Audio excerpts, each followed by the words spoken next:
Welcome to Ghosh smart kitchen vegetable powder recipe. কিছু সবজি নিয়ে নিলাম, মূলো, ধনেপাতা, ফুলকপি, গাজর গ্রেট করে নেব।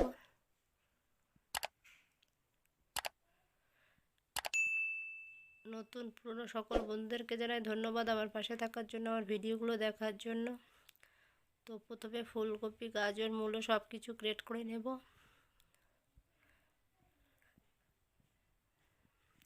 গ্রেট করা হয়ে গেছে। এর মধ্যে পেঁয়াজ, লাল লঙ্কার গুঁড়ো, লবণ, হলুদ গুঁড়ো, একটা ডিম, ধনেপাতা কুচানো দিয়ে ভালো করে মিশিয়ে নেব।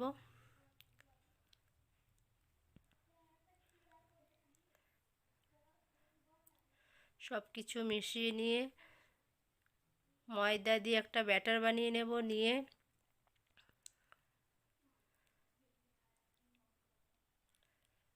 পরোটার আকারে ভেজে তুলে নেব। তো ময়দা দিয়ে দিলাম, এক বাটি ময়দা দিয়েই করব। অল্প অল্প জল দিয়ে একটা ব্যাটার বানিয়ে নেব। ব্যাটারটা বেশি ঘন বা বেশি পাতলা হবে না।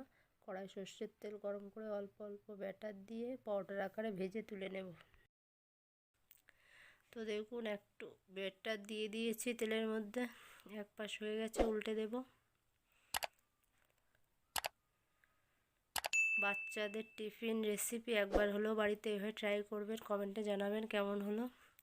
আর একটাকেও ভেজে দেখিয়ে দিলাম। বন্ধুরা, ভিডিওটা কোথাও স্কিপ করবেন না, সম্পূর্ণটা দেখার অনুরোধ রইল। দারুণ স্বাদের একটি পরোটা রেসিপি।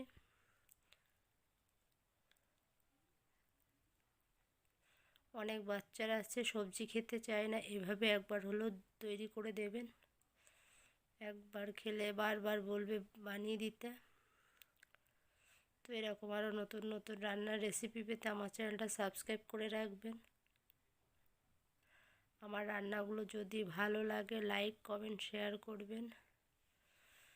নতুন পুরনো সকল বন্ধুদেরকে জানাই ধন্যবাদ। তো দেখুন, আমার পরোটাগুলো রেডি হয়ে গেছে। একবার হলেও এভাবে তৈরি করে দেবেন। দারুণ স্বাদের পরোটা রেসিপি, অল্প তেল দিয়ে তৈরি সবজি পরোটা রেসিপি। সবাই ভালো থাকবেন, সুস্থ থাকবেন। অন্য রেসিপির সঙ্গে দেখা হবে।